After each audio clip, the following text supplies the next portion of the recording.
screen, I would like to welcome the first speaker for today, and that is Mark Brenner, who is a limnologist or paleolimnologist with special interests in tropical and subtropical lakes and watersheds. He is a professor at the University of Florida, Department of Geological Sciences, and serves as the director of the University of Florida's Land Use and Environmental Change Institute. He has taught or teaches courses in limnology, paleolimnology, Florida lake management, tropical field ecology, and humans and the environment of the Yucatan Peninsula, and the latter two for the University of Florida in Mexico.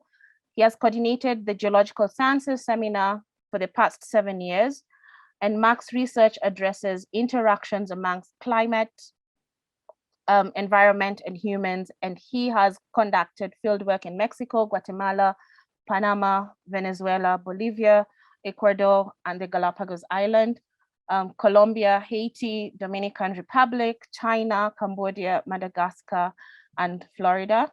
And he serves as the co-editor-in-chief of the Journal of Paleolimnology, which is a Springer journal. And Mark will be giving us some tips on publishing in peer-reviewed journals.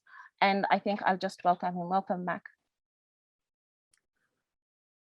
Thank you so much. I just want to check, does everybody see that?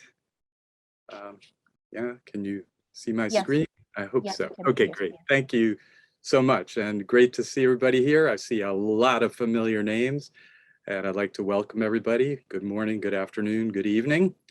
I see John Small is here, and I'll just start out by mentioning that John was the founding editor of the Journal of Paleolimnology, and he and Bill Last I edited the journal for about 2 decades, and in 2006, Tom Whitmore and I took over that job, and we're about to pass the baton now to 3 new editors, Margarita Caballero, Stefan Mishka, and Guangxi Qin will be taking over very shortly. So what I would like to do today is just talk to you, and this is really a conversation, so feel free to put things in the chat or just unmute yourself and ask a question. But this is simply based on my experiences with the Journal of Paleolimnology, some tips on how to publish in the peer-reviewed literature.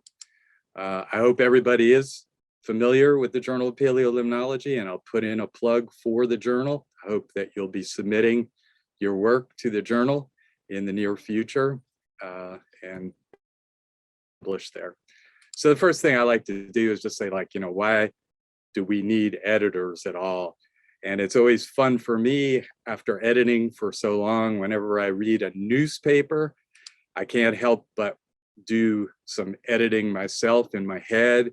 So if you look at the title of this article, again, for the non-English speakers out there, it says Big Brothers Big Sisters opens food pantry. They mean pantry. So these kinds of mistakes can be very humorous. Here's another one where they just arbitrarily repeated a word here for no reason at all. And these are the kinds of things that copy editors should be catching. One of my faves is this one too, where we see this article about a sea turtle coming ashore to lay eggs, but the title says finding opportunities to see amphibians lay eggs isn't hard. Well, that may be true, but turtles, of course, are reptiles. So a kind of humorous mistake there. I've always wondered what a who band is, and it is probably a husband. Here's yet another one. I don't know where Latavia is, but probably somewhere near Latvia. And then you see things like this, where in our local newspaper, we got the same article twice on 2 separate pages. Okay, enough with the humor. How do you get published in the scientific literature? Well, I think the first thing to do is really do some great science, do excellent science. That's key. And then once you have done that research and you're thinking about a journal to target, you can look through journals. I often recommend that people look at the journals that they often read. So see where your research fits. And all journals have on their websites something called the aims and scope of the journal.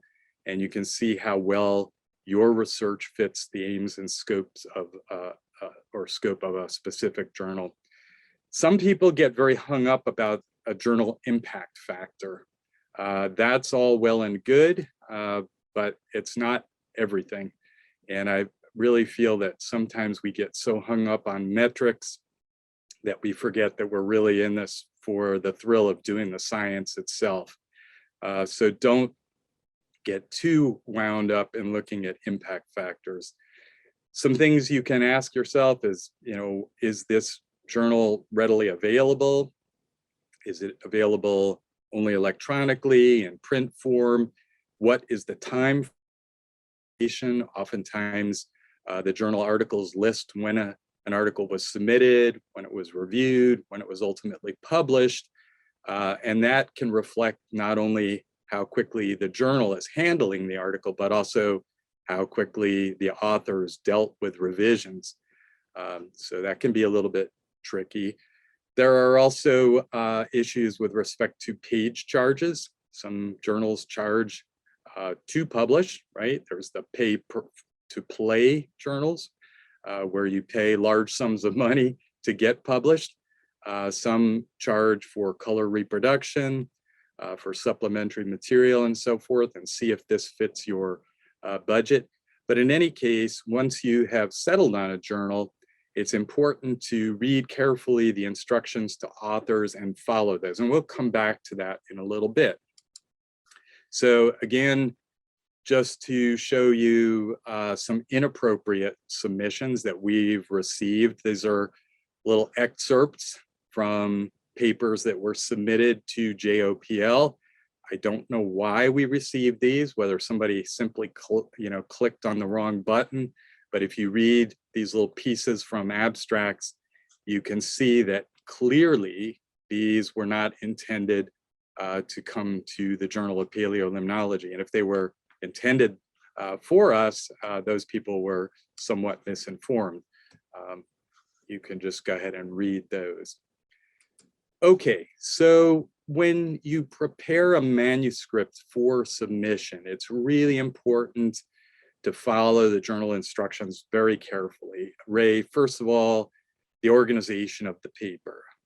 Each journal has its own way of organizing papers. In the case of Journal of Paleolimnology, our research papers, we have an abstract, introduction, what we call materials and methods.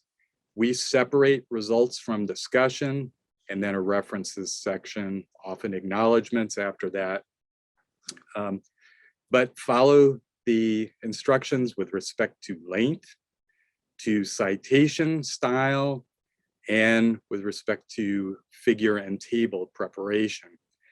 One of the things that I've noticed over the years is if we receive a submission that looks like it's formatted for, say, quaternary research or quaternary science reviews, the first thing that comes to mind is that that paper got rejected and the authors just figured they were going to turn it around really quickly and send it somewhere else, and they didn't take the time to format it for this specific journal. Now, having said that, some journals are going to a program where they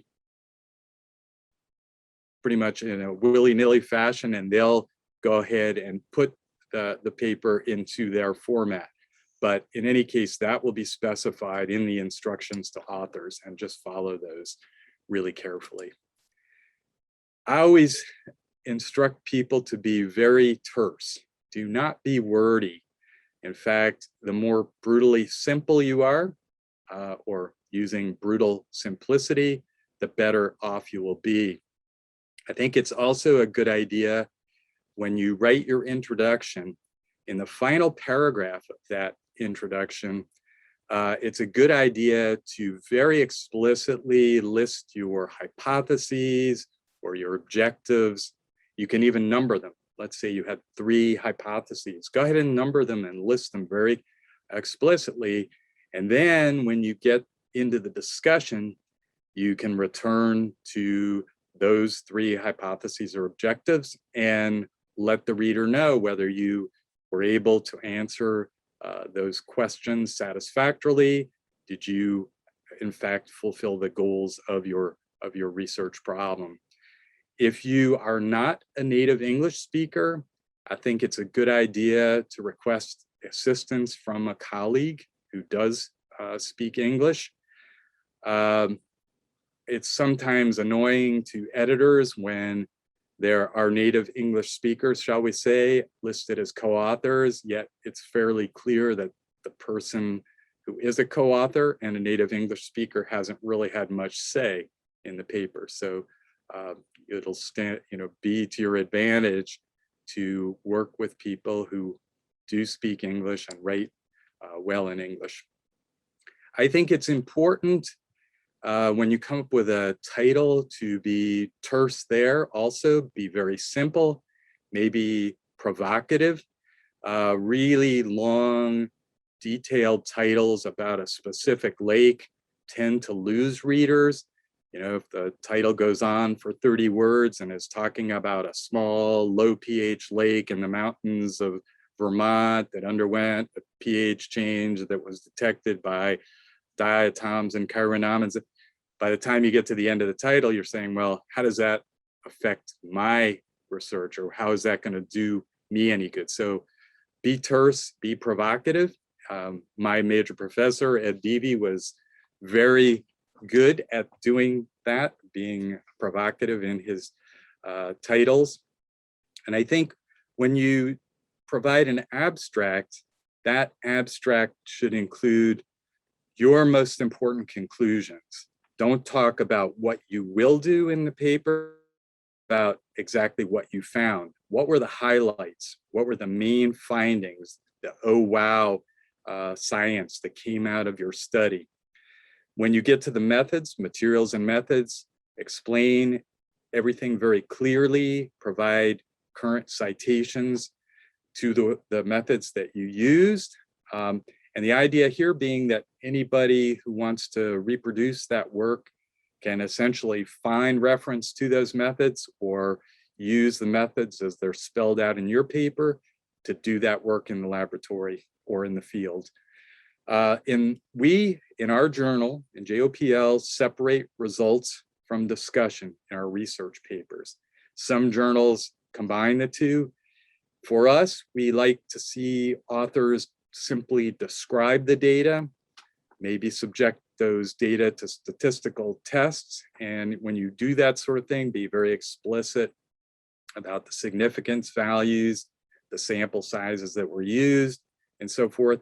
And then in the discussion is where you can have the opportunity to interpret your results, compare your findings with findings from other studies, and then, as I say, get back to the conclusions, refer back to that last paragraph of your introduction when you very clearly stated your hypotheses or objectives, and you can let the reader know exactly what you found. Okay, one of the things that you can do at the outset is decide on what figures and tables are absolutely essential to conveying the information that you want the reader to see. I like really good, simple figures. And oftentimes when I write a paper, I sort of envision what the figures look like, and then I tell a story around those pictures, if you will. Some people work that way. Other people prefer to write and then sort of pull out ideas for figures from the text. But I think if you can envision how to convey that information in simple figures, that can be very, very helpful. Of course, now with a lot of the sophisticated software packages, you can make incredibly complicated figures, but in many respects, a very simple figure that conveys your point is, I think, a better figure. One of the things I recommend is that when you look at that figure, make sure that the font sizes you've used are large enough to be read either online or in print form.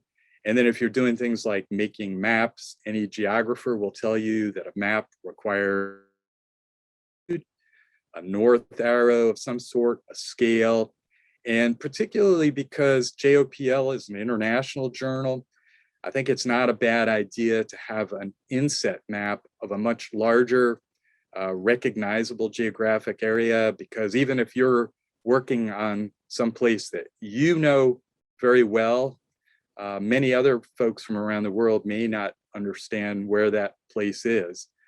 So a general area map is helpful. Okay, so when you get to submitting the paper, and this is kind of good humor because I did this the other day and they spit it back to me because I missed following the instructions in one place. I have to pull out the acknowledgements, apparently, submit them as a separate file so that I'm not identified as a potential author. But anyway, I just counsel people to follow the instructions very carefully for submission. It's not a bad idea to include a very brief cover letter, a paragraph or two that sort of summarizes your major findings and maybe tells the editors why you think your study is really appropriate for the specific journal. It's also helpful to suggest 4 or 5 reviewers with whom you have no conflict of interest, and also provide their email addresses and maybe a sentence or two about their specialties, their areas of expertise, and why they would be good reviewers. Again, you don't want to provide the names of people with whom you've worked closely, who are in your own home university, things like that, because there's clearly a conflict of interest if you do something like that. So then you'll upload the paper, you'll submit it to the journal, and then you kick back and wait. And this is probably what a lot of people find somewhat frustrating. So why does review sometimes take a long time? Well, first of all, reviewers are very busy people. We're all very busy, right? And so when you're asked to do this, you're being asked to volunteer your time. And I think also for many of us, we take the review process very, very seriously. I think philosophically, it's my role as a reviewer and as an editor to help authors and try to see that any paper that's published is as good as it can be. That's kind of my philosophy. So I put a lot of time into reviews and try to help authors improve on their initial submission. And again, it's always good to keep in mind that these reviewers are volunteering their time. We recently that it's often necessary to contact 5 or 6 people before we get 2 reviewers to commit to doing a review. And sometimes even when we get 2 to commit, 1 will not necessarily fulfill that commitment. And it is good to keep in mind that a good, thorough, conscientious review can take considerable time. It's not unusual for me to spend essentially a whole day or more on a good review. And as I say, the best reviews from a scientific standpoint, and I think also from a collegial standpoint, are helpful, they're constructive, and ultimately improve the quality of the manuscript. So when the reviews come back to the journal, the way we work things, they are first read by whoever is serving as the associate editor for that paper.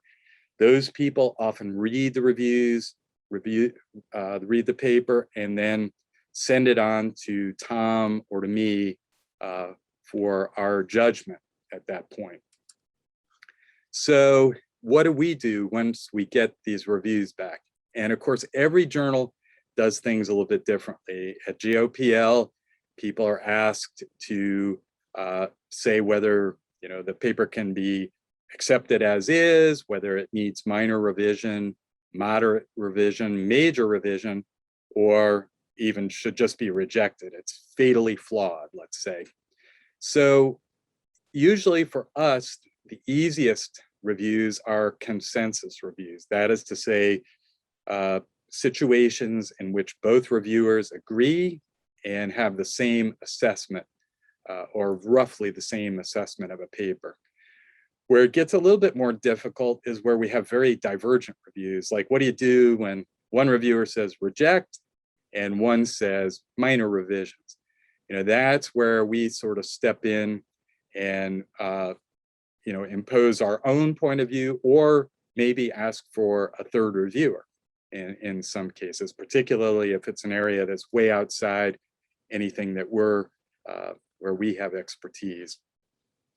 So anyway, we have also found through the years that one person's major revision, judgment of major, is another's minor. So for instance, somebody may say, well, these people spelled Aulacasira incorrectly throughout the entire you know, manuscript. Well, that's not a major revision. That can be taken care of in a matter of seconds or minutes. But in any case, when you get the reviews back and the judgment of the editor, read those reviews carefully, begin to think about how you can revise to satisfy the reviewers. Now, sometimes you will get a little ticked off. You'll think that reviews are excessively harsh. And in cases like that, you may want to put the reviews down for a day or two and come back to them once you're a little more chill. But then sit down calmly, work your way through, and think about, again, those things that you can do to satisfy reviewers. If you know, we get a reviewer who has asked for major revisions, we will often send the revised manuscript back to that person to see if they are satisfied. Okay, so the revision process. I suggest that as an author, you make the changes that were suggested by reviewers, unless, of course, you strongly disagree with one of the comments that they've made. It's not a good idea to add a tremendous amount of new information, new data into the paper, and essentially create a new paper, unless, of course, a reviewer has said, like, you know, you need to get several more radiocarbon dates, or I would really like to see the loss on ignition data here. That, of course, you can do. It won't require, you know, sending things out for re-review necessarily. Once you have made all those changes, this is, I think, one of the most important aspects of the revision process. Come up with a letter in which you detail point by point how you've addressed the comments of the 2 or 3 reviewers. And if you disagree with something that a reviewer has suggested and you decide not to change it, or you change the wording but still fundamentally disagree, that's fine. Just explain why you disagree and be thoughtful and respectful. You don't want to get into what we might call a pissing match with reviewers. You want them to be satisfied with the changes, or to understand why you have not incorporated their suggestions for changes. Don't be afraid to make this letter back to the editors fairly long. The idea is to demonstrate to the editors that you took the revision process seriously. You know, for instance, if people just say, yeah, we changed everything, we did everything they wanted us to do, that is not very satisfying. It'll be much more helpful if you detail point by point how you address these things. If the reviewers have signed off on their reviews, feel free to acknowledge acknowledgements, and if they haven't signed off, there's no harm in saying, you know, we thank the 2 anonymous reviewers for their input, because they'll probably see that paper when it comes out, and they'll know that they did that. And then once you're done with that process, resubmit. Okay, again, you're going to have to wait. So again, if we had calls for major revisions and we really felt that they were major, we'll ask the reviewer to have a second look. Normally, if reviewers have called for minor or moderate revision, We as editors will, decide if the revisions that have been made are sufficient. And then usually what Tom and I have done is, if we're completely satisfied that you have done your work to satisfy the reviewers in terms of the scientific content, we will go through and do some copy editing. And what I always do is I track change the paper, I send it back to the authors, track changed, and I tell them that I've made changes to comply with JOPL style. I've made a few changes that I think improve the clarity. And with respect to those, the authors are free to take or leave those suggestions as they please, and then they can resubmit. Okay, a few things just to avoid when you're preparing a paper. Don't be sloppy with the spelling and grammar. If it's difficult to read, if it's illogical, it's hard on the reviewers, and they tend to get a little bit annoyed. Again, stick to the recommended organization of the paper, make it flow very nicely, format it as requested by the journal. And again, when you get to the revision process, I really think the revision process is one of the most important steps in the publication flow. Don't take a confrontational attitude with reviewers. Even if you find some of the things that they have said to be somewhat annoying, take a deep breath and do your best to address their comments and be diplomatic, right? The other thing I suggest you do is, once you have gotten your reviews, whether it be the first or second time, don't allow a lot of time to elapse before you revise and resubmit your paper. In some cases, again, if they've called for more radiocarbon dates, it may take a little bit of time to do that. But one of the things that tends to happen is, as they're away from working on that paper, it gets a little bit more difficult to get back into it. So the sooner you can address the comments of the reviewers, the better off you will be. A few more things that I suggest that you avoid in writing the paper: improper use or excessive use of terms that like multi-proxy. I'm guilty. I admit it. I look back at some of my early papers and had multi-proxy in the title. Well, almost all paleo studies these days are multi-proxy, so it almost goes without saying. Use it once in the body of the paper and then let it go. Parameter, again, is one. Sustainable. That's a good buzzword, right? And again, that gets old after a while. I find the use of significant when people mean large or substantial. I usually change it to substantial, unless, of course, people are using the term significant to refer to statistics, where it is quite appropriate, but try to reserve a word like that for statistical analysis. And with respect to statistics, if you are not expert in statistics, there are generally experts either in your research group or at your university with whom you can consult. I think it's also a good idea to not overstate conclusions. Be bold, be provocative, but also reserve the right to point out that that this is a first cut, if it is, at addressing a specific problem. And then finally, you're going to get that notification that your paper has been accepted. And this is when it's time to, as I say, party down, feel that elation. So at this point, you can read all the fine print that goes along with the acceptance, whether you're going to have to come up with the money for open access. Right now, the regulations for open access publication are different in Europe and the United States, for instance. It is costly, and in some cases, universities cover those costs, or people have grants to cover those costs.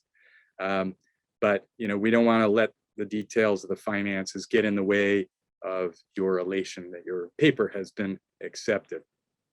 Soon after your paper is accepted, you will receive proofs. You will probably receive those in a PDF form, and you need to address those proofs in a very short time frame. Oftentimes they request a period of 48 hours or less.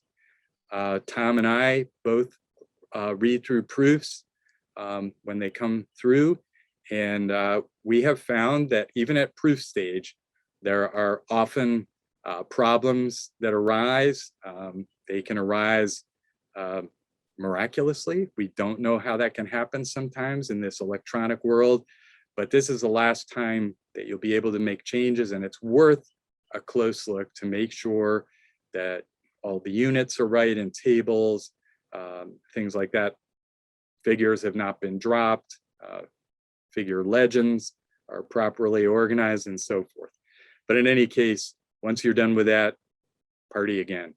So at this point, I will stop. I can stop sharing for the moment, but I can put this back up if people would like to see a specific page. And then if people have questions, comments, they can raise their hand or put those in the chat, or just unmute and go ahead.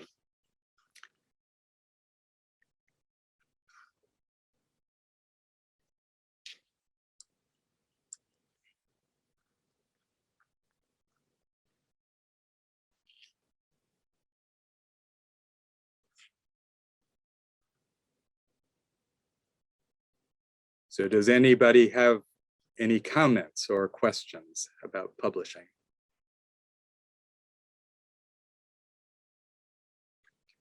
Rodrigo, go ahead. Yeah. Hi, Mark. Nice to see you. Good to see you.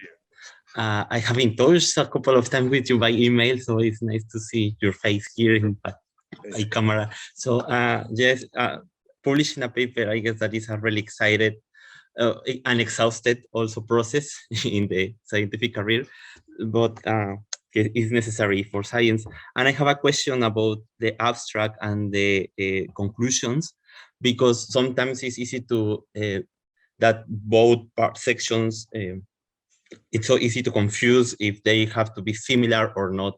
So what is the line between the conclusion and the abstract? Should they be like similar, or what's the difference between them?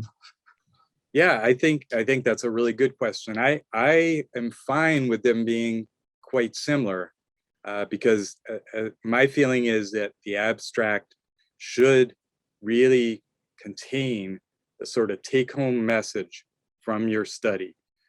Should highlight the, say, 2 or 3 really important conclusions from the study. And oftentimes you have a very limited space in which to do that in the abstract. That you're not so restricted in terms of the length. So there you could be a little bit more expansive if you like.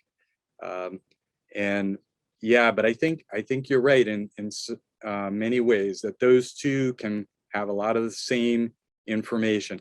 Obviously, people will often look at the abstract first, to decide whether they really want to go through the whole paper. And they may often, when they're searching, find the abstract online before they see the paper. So that's why I say it's essential that in the abstract, you have that critical, information about the major conclusions. But yeah, if you want to be a little bit, more wordy, if you will, expansive in the conclusions, I see that as perfectly fine.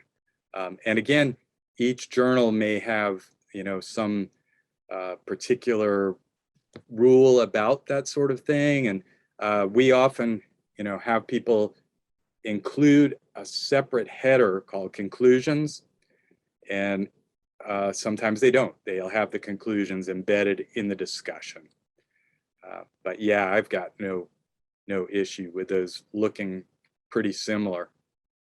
And I think in a lot of ways, the abstract might be the last thing you want to do and kind of finalize and really trim down to its absolute, basic form, because you really are limited. You have like 10 sentences or 8 sentences in which to convey a lot of information. So yeah, good question. Yeah, and I have the last question, because some of us start writing a paper with the writing the introduction and then the methods and so on, and at the end the discussion, no, and the conclusions. But do you recommend us, like, for example, start with the methods, writing a paper with the methods, and at the end the introduction, or follow like the normal scientific structure?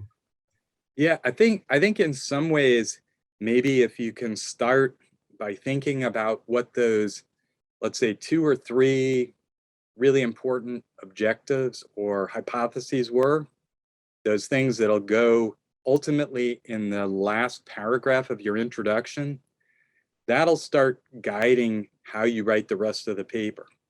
So in essence, I think your introduction will ultimately lead to, why did you do your study? What was done in other places, or what was done in other lakes near where you did your study, and what prompted you to address these 3 questions, hypotheses that you ultimately address.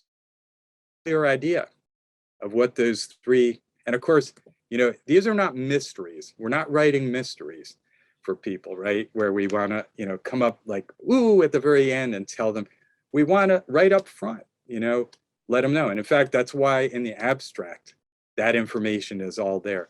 But I think everybody has a slightly different way of doing it. But I think if you're really clear in your head about where you're going, and you sort of almost have that last paragraph of the introduction, then the earlier part of that introduction can be logically constructed to come to that point where this is what I did to address these problems. And then, materials and methods is almost boilerplate in a sense, it's just got to be terse and to the point. And then presentation of data. And then where you get really a little bit more latitude to be creative is in your discussion. But at the end of that discussion, you should always come back to those 3 points. Okay. Okay, there's a question in the chat by Stanley Chasia, who says, thanks, Prof, for the presentation. Is it wise to resubmit a paper back to the journal that rejected it in the first place after addressing the reviewer's concerns?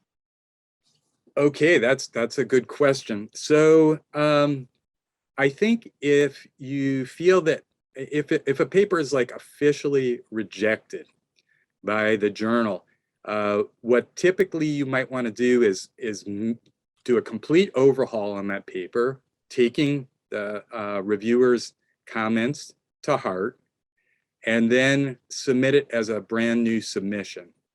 And you can even make it clear. You can say, we understand why on first go round the reviewers were not pleased.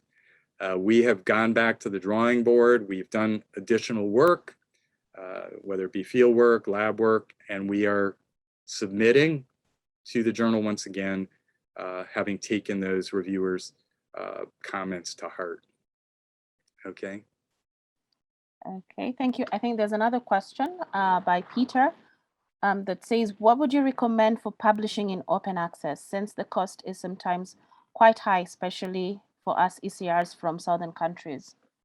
Yeah, that's a really good question and a sticky question. So my feeling is that, and I have actually counseled people in some cases to not worry about open access because it is costly. Most universities subscribe to top journals so that they are available to much of the academic. Yeah, it's a really sticky and evolving question. So my understanding is that in Europe, the philosophy is because people are paying taxes that subsidize the science for publishing this work, everybody should have access. And philosophically, I agree with that. The problem here is that it's not built into our system so that when we publish open access, and particularly people say in South America, Mexico, Central America, Africa, they have to come up with a substantial sum of money to pay those costs. So I would say, you know, if money is an issue, don't worry about it. That's my feeling. Others may take issue with that, but that's what I think for the moment. Okay, thank you for that. Do we have any other questions? Maybe you can feel free to raise your hand, use the raise your hand button and ask directly.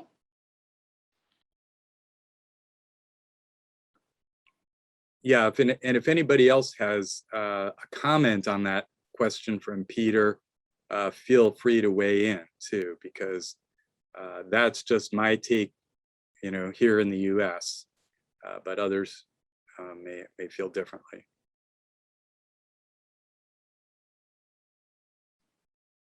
Any senior researcher willing to weigh in?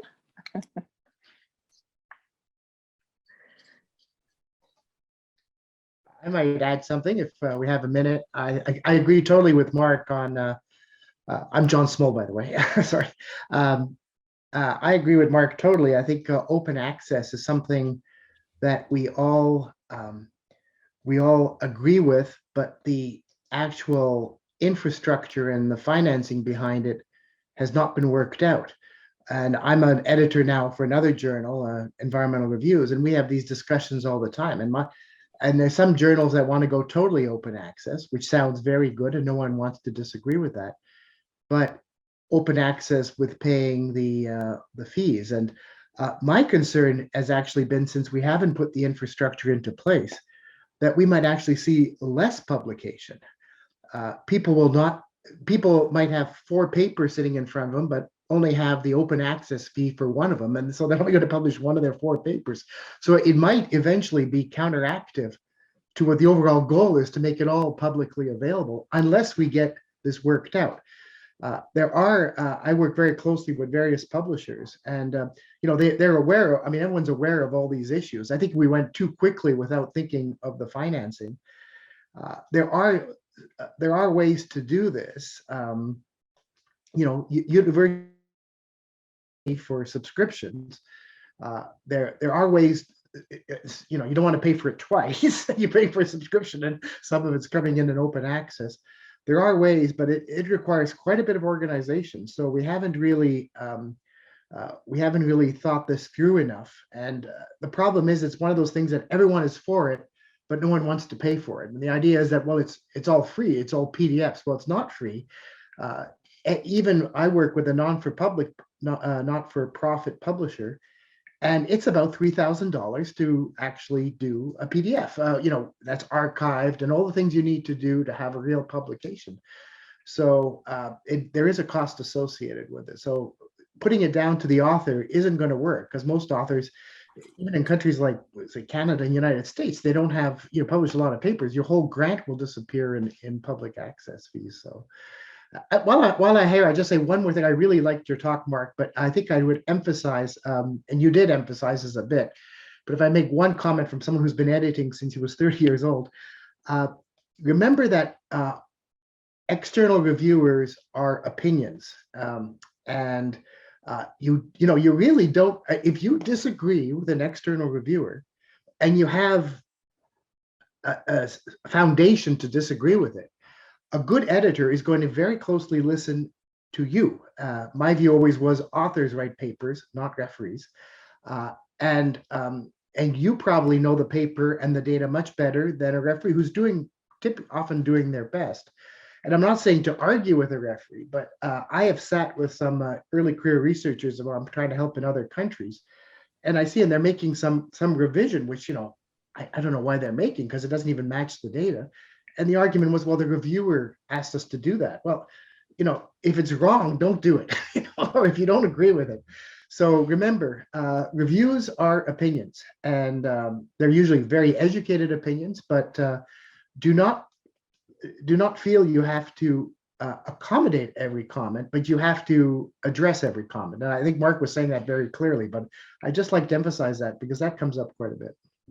No, I agree with that totally, John. And I think Tom and I have always, shall we say, sided with authors and, you know, try to assess whether there was any real basis for some of those critiques. So yeah, we always came down on the side of authors and pushed to get the papers out there.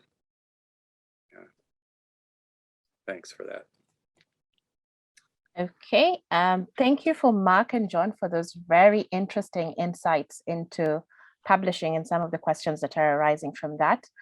And I think maybe we can give him those digital claps, some minds up for that wonderful presentation.